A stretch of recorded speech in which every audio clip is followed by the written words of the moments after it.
Hola lectores, ¿dónde estáis? Yo sigo en Chile, en el maravilloso y grotesco laberinto del obsceno pájaro de la noche de José Donoso junto a Marta del canal No Solo Clásicos. No sabéis las ganas que tenía de ponerme a grabar este vídeo, porque es que llevo semanas así mordiéndome la lengua.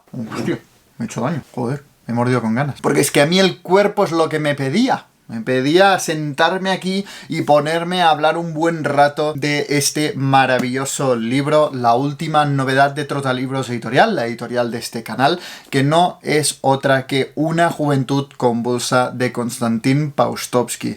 Muchos lo estabais esperando, ya hace un tiempo que lo tenéis en librerías, os pido disculpas por haber tardado tanto en haceros la reseña, pero al fin he podido encontrar un hueco en la vorágine de Sant Jordi para hacerlo. Que por cierto, y antes de centrarme en este librazo, contaros que como cada año vamos a celebrar Sant Jordi desde Trotalibros Editorial con todos vosotros. En Barcelona vamos a estar en el Paseo de Gracia, en el número 100 del Paseo de Gracia, junto a nuestros amigos de Edicions del Periscopi. Allí vamos a estar en el comando especial Trotalibros en Sant Jordi. Marisa, la correctora, mi mujer Andrea, María del canal Cumbres Clásicas va a venir a pasar todo el día con nosotros y tendremos prácticamente todo el catálogo de la editorial allí, con marcapáginas de la editorial gratuitos. Y también, por último, recordar que estaremos presentes asimismo en Andorra la Vella, a la Fira del Llibre y la Rosa, a la Plaza Rotonda, en la caseta de la librería Libro Ideas. Y ya, sin más dilación, me centro en el segundo volumen de la historia de una vida de Konstantin Paustovsky, que todavía ahora es que lo tengo en la mano y pienso, es una realidad, o sea, ya hemos publicado 2, me parece un absoluto milagro, pero es que agotasteis Los años lejanos. Yo de verdad que no tenía ninguna esperanza, pero es que lo habéis agotado meses. La publicación de La juventud convulsa tuvo que ir acompañada de la segunda edición. Mira, mira, ¿se ve, no? ¿Se ve? ¿Sí? Parezco un boomer. Segunda edición. No hace ni 5 meses que salía Los años lejanos y ya lo habéis agotado, haciendo posible la publicación de este segundo volumen. Así que bienvenidos a la inmortalidad de la juventud. Bienvenidos a Trotalibros.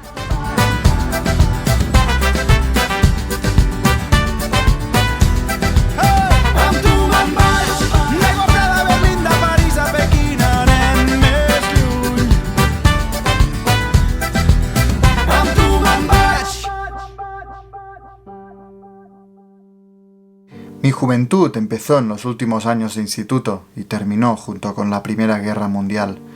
Terminó, quizás, antes de lo que hubiera debido, pero mi generación ha vivido tantas guerras, conmociones, pruebas, esperanzas, trabajo y alegrías, que para ello habría sido necesario reunir varias generaciones pasadas. En el tiempo que Júpiter tarda en completar su órbita alrededor del Sol, hemos vivido tantas cosas que solo de recordarlo se me encoge el corazón. Por supuesto, nuestros descendientes nos envidiarán por ser partícipes y testigos de los grandes cambios habidos en el destino de la humanidad.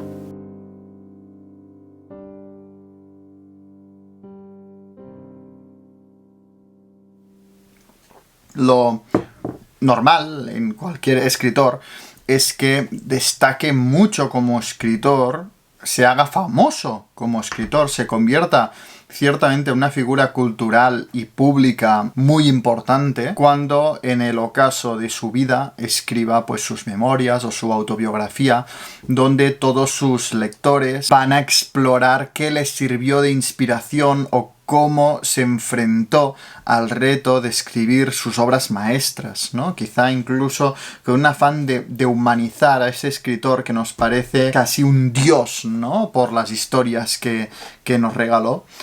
En el caso de Konstantin Paustovsky no fue exactamente así. Si bien Konstantin Paustovsky era un escritor muy famoso y muy respetado por toda la sociedad soviética de la época, lo cierto es que fueron sus memorias, su autobiografía, la que realmente lo elevó y lo hizo famosísimo y lo llevó a ser hasta 3 veces candidato al Premio Nobel de Literatura. Konstantin Paustovsky ya tenía toda una carrera hecha cuando en el año 1946 publicó Los años lejanos. Y como siempre digo, los que no tenéis claro si empezar a leer Historia de una vida por si termino o no de publicarla, o con la sensación, esa sensación de vértigo de estar a punto de empezar una larga saga, no es así en este caso, porque es que Konstantin Paustovsky escribió Los años lejanos como un libro autoconclusivo con sus recuerdos de la infancia y no tenía ninguna ambición de seguir escribiendo sus memorias.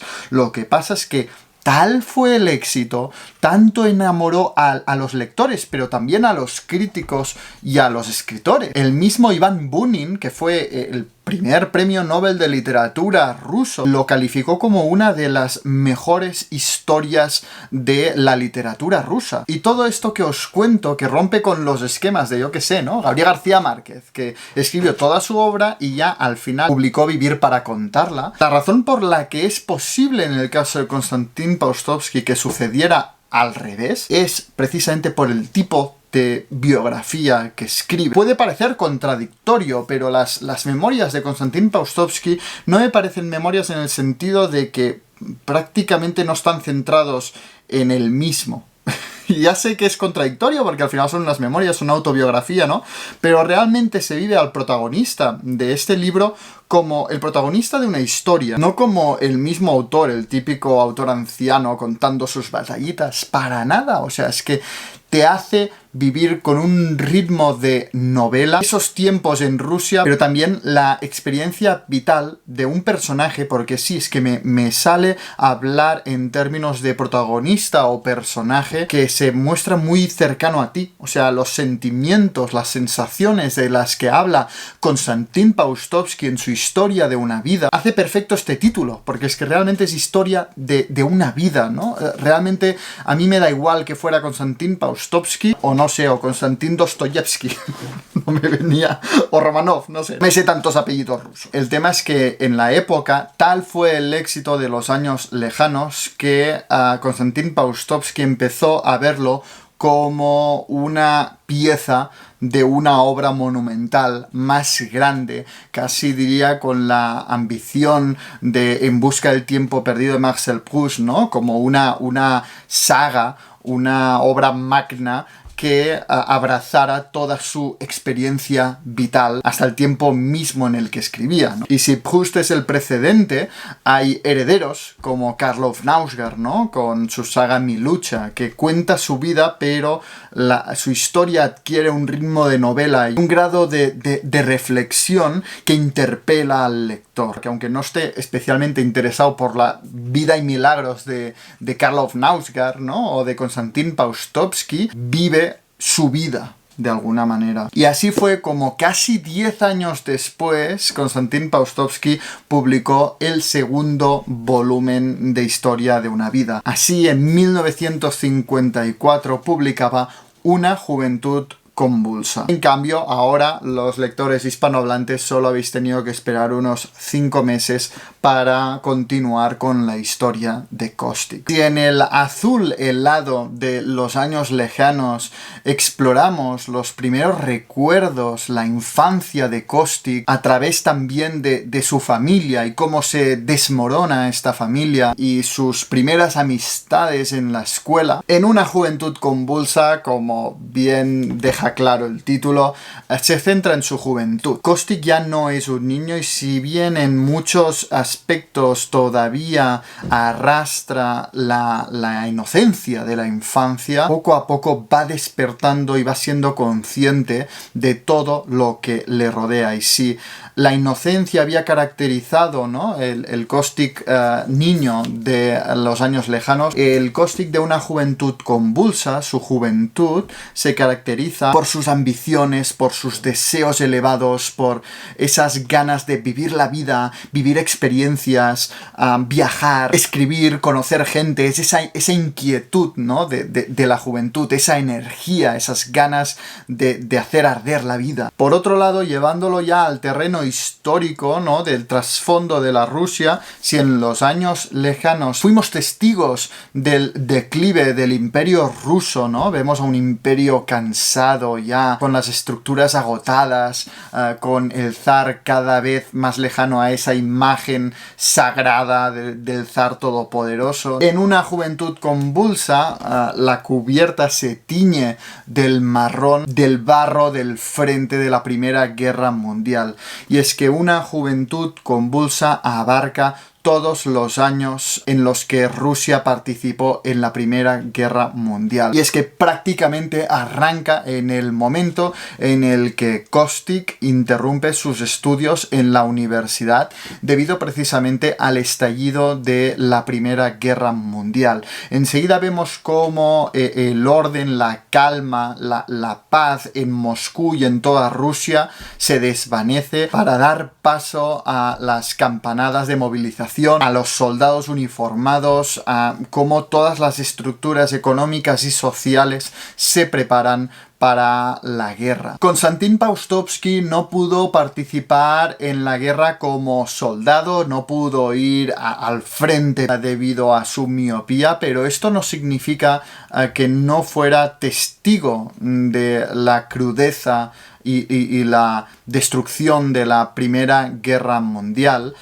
porque en primer lugar en ella perdió a 2 hermanos, pero también porque, puesto que no fue admitido para alistarse como soldado, empezó a hacer diferentes trabajos relacionados con la guerra que le permitieron a la vez ver ese conflicto desde muchas facetas y a muchos niveles distintos. En ese sentido, Una juventud convulsa me ha recordado a las mejores novelas del escritor checo Bohumil Hrabal, que con siempre un conflicto, ¿no?, especialmente en su caso la Segunda Guerra Mundial, y de forma muy autobiográfica va contando historias a través de su experiencia en trabajos muy diferentes que le permitían ver una perspectiva muy específica del mundo. Pues en esta etapa vital, Konstantin Paustovsky es ese momento en el que sale de sus estudios, que además ha interrumpido por la guerra, y aunque sabe que quiere escribir, todavía no ha conseguido dedicarse a escribir, ¿no? Y en Una juventud convulsa vemos esos bandazos, también debido al momento agitado de la guerra, en el que va probando diferentes trabajos y hace lo que puede en cada uno de ellos, y va descubriendo también qué le gusta y qué no, siempre con la idea de que si quiere ser escritor tiene que ver muchas realidades y tiene que ver muchas cosas, ¿no?, en esa inquietud juvenil, y tiene que conocer a muchas personas. Esto es precisamente lo que brilla en Una juventud convulsa. Konstantin Paustovsky empieza trabajando en los tranvías de Moscú. Como todos los conductores de los tranvías han sido movilizados, falta gente y lo cogen a él. A partir de ahí vemos cómo funciona todo ese mundo de los tranvías. Hay incluso momentos graciosos y humorísticos en este sentido, pero aquí es donde vemos más el Moscú urbano, ¿no? Es la parte de la novela en la que Paustovsky nos lleva a explorar esta ciudad. Y si en ese trabajo ya me recordaba a Trenes rigurosamente vigilados de Bohumil Hrabal, mi parte favorita de Una juventud convulsa todavía me la recuerda más, y es que Paustovsky empieza a trabajar en los trenes ambulancia que desplazan a los heridos del frente a los hospitales. A mí esta parte me pareció increíble, o sea, el testigo y cómo se acerca la guerra, el sonido de la guerra, el frente cuando ya ha sido abandonado, ¿no?, el rastro de la guerra, las historias de los heridos que llevaban en los trenes, la falta de medios para curar a estos heridos, cómo el tren va vacío hacia el frente y vuelve lleno de heridos. Bueno, es realmente sobrecogedor, muy crudo. En esta parte Konstantin Paustovsky describe a la perfección la injusticia de la guerra. A mí en esta parte me emocionó de forma especial el primer amor de Paustovsky, cómo se enamora de una compañera de su edad que también trabaja en los trenes ambulancia, cómo vive ese amor, el capítulo en el que van a un pueblo que ha sido sido encerrado en cuarentena debido a una epidemia durísimo, o un capítulo que se llama Un Bulldog, que es una historia específica de un hombre que conoce, que realmente te traslada al desorden y a la cantidad de personas con los que te cruzas y te marcan y desaparecen de tu vida en la guerra. Pero es que aunque esta fase es la que ocupa gran parte del libro, en su juventud Paustovsky todavía tuvo tiempo de trabajar en diferentes fábricas metalúrgicas, de obuses, bueno, incluso fábricas de aceite que se entregaban a fabricar lo que pudieran para la guerra. Esa parte del relato tiene un tono más naturalista que me recordó a libros como Germinal de Émile Zola. Hizo de pescador en el pueblo natal de Chekhov y por fin acabaría trabajando de lo que era su pasión, que era escribir, haciendo de periodista, y hacía de periodista cuando estalló la revolución de 1917, la revolución rusa que lo cambiaría todo. Y Una juventud convulsa abarca este tiempo, desde el año 1914, que estalla la Primera Guerra Mundial, hasta el año 1917, que estalla la Revolución Rusa. En cuanto a trasfondo histórico, este libro es de los más interesantes de la saga, porque ves todo el descontento, toda la muerte, toda la miseria, todas las injusticias que llevaron a la Revolución Rusa. Otra diferencia que creo que cabe destacar de Una juventud convulsa con respecto a Los años lejanos es que, como Los años lejanos abordaba la infancia de Kostik, estaba más centrado en su familia, en su madre, en su padre, en sus hermanos, en sus tíos, en sus abuelos, etc. Porque al final, cuando eres pequeño, pues este es tu mapa vital, ¿no? En cambio aquí, en Una juventud convulsa, aunque no perdemos de vista especialmente a su madre y a su hermana, y vemos también cómo evolucionan estos personajes, creo que el mapa vital se traslada a las amistades que hace Konstantin Paustovsky a lo largo de la Primera Guerra Mundial, entre los que cabe destacar, por ejemplo, a Romanin, un estudiante de enfermería que se entienden muy bien y se convierten, yo diría, en mejores amigos durante estos años y se apoyan mucho. O el personaje de Lelia, que es el primer amor de Konstantin Paustovsky. La suya es una relación tan bonita, tan inocente, como solo los primeros amores lo son. Y es una pena verlos tan jóvenes y queriéndose tanto, pero rodeados de tanta miseria, de tanta guerra, de tanta destrucción y de tanta muerte. En algunos momentos la relación entre Kostik y Lelia me recordó al segundo relato de Los girasoles ciegos de Alberto Méndez, donde también habla de una pareja, en este caso en la guerra civil, ¿no? Pero que me impactó de la misma forma. Pero bueno, es que el de Konstantin Paustovsky es real, o sea, es que te está hablando del que fue su primer amor. Pero más allá de estos personajes que yo diría que destacan de una forma especial en el relato, es Konstantin Paustovsky, y en cada uno de los capítulos, aunque sea un personaje con el que coincide unas horas o unos días en un pueblo de Ucrania, se te queda grabado, porque Paustovsky tiene una habilidad especial para retratar el lado más humano de las personas. De hecho, hay un momento en el que dice: debemos buscar cualquier atisbo de humanidad en quienes nos rodean, por muy ajenos y poco interesantes que nos parezcan. En cada corazón hay una cuerda que seguro que responderá a la más sutil de las llamadas de la belleza. Y esto es lo que hace Paustovsky en su literatura. Nos retrata a personajes y tiene esa capacidad para, en unas pocas líneas, retratarnos de un personaje que se nos queda grabado, que no nos olvidamos, que por su forma de hablar, por la lección que le dio a Paustovsky en algo, se convierte en entrañable y en trascendental. Y lo más impresionante de todo es que Paustovsky, como buen escritor ruso que es, porque yo creo que esto es casi diría una característica de la literatura rusa, ¿no? Tanto Tolstói como Dostoyevsky, tú los lees y no son pretenciosos, no hacen una literatura densa, ¿no? Como yo que sé, la literatura francesa, ¿no? Que los grandes literatos franceses hacen la literatura muy exigente, muy densa, lleno de adjetivos. Tú lees a Tolstói, tú lees a Dostoyevsky o tú lees a Paustovsky y son cero pretenciosos, son muy fáciles de leer, muy accesibles, muy concisos. La parte más trascendental, la parte profunda, está entre líneas, y a mí no me deja de asombrar esa capacidad de transmitir verdades complejísimas y reflexiones muy profundas con la palabra justa, sin complicarse la vida, a través de una aparente sencillez en el lenguaje que a mí me deja sin palabras. Y aquí es donde entra la que para mí es la parte más original de Historia de una vida de Konstantin Paustovsky. Ya os lo conté cuando os hablé de Los años lejanos. Son libros que están divididos en capítulos brevísimos, con un título casi diría autoconclusivos, en el sentido de que son casi anécdotas que van formando un mosaico, y con ese mosaico vemos esa parte en la vida de Konstantin Paustovsky y en la historia de Rusia, ¿no?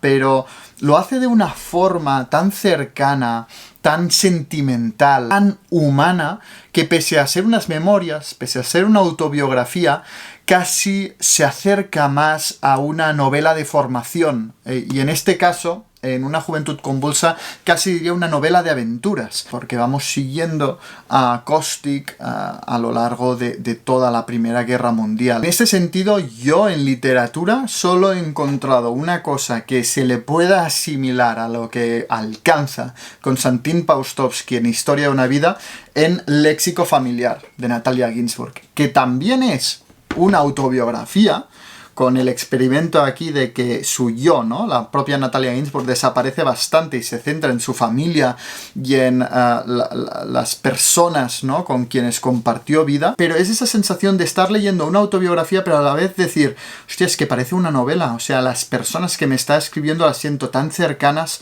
que me parecen personajes, no su padre, su madre, sus amigos, su marido. Pues es exactamente lo que consigue Konstantin Paustovsky en Historia de una vida.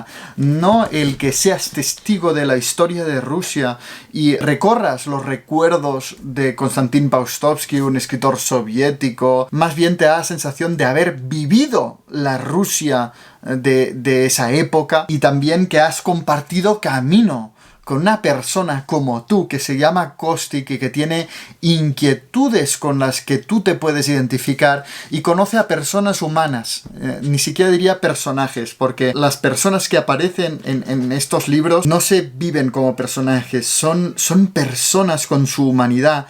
No son ni nombres impersonales como los de los libros de historia, ni personajes de ficción, sino que son personas humanas en las que pues tú te puedes identificar, o puedes identificar a personas conocidas y queridas por ti, lo cual te lleva al centro de la historia. Y algo que también me encanta del estilo de Paustovsky es cómo combina el ritmo trepidante de la acción, de los diálogos, de todo lo que ocurre, y de repente se para un momento a reflexionar, y a partir de una conversación con un desconocido o algo de lo que es testigo, te deja una lección vital con un lirismo extraordinario, porque aquí en Una juventud convulsa se combina también con un lirismo y una poesía realmente cautivadores. Para mí, principalmente son tres los temas que aborda Una juventud convulsa y que están presentes en todo este volumen de Historia de una vida. Por un lado tenemos la juventud, ¿no? La juventud con todo lo que implica, la juventud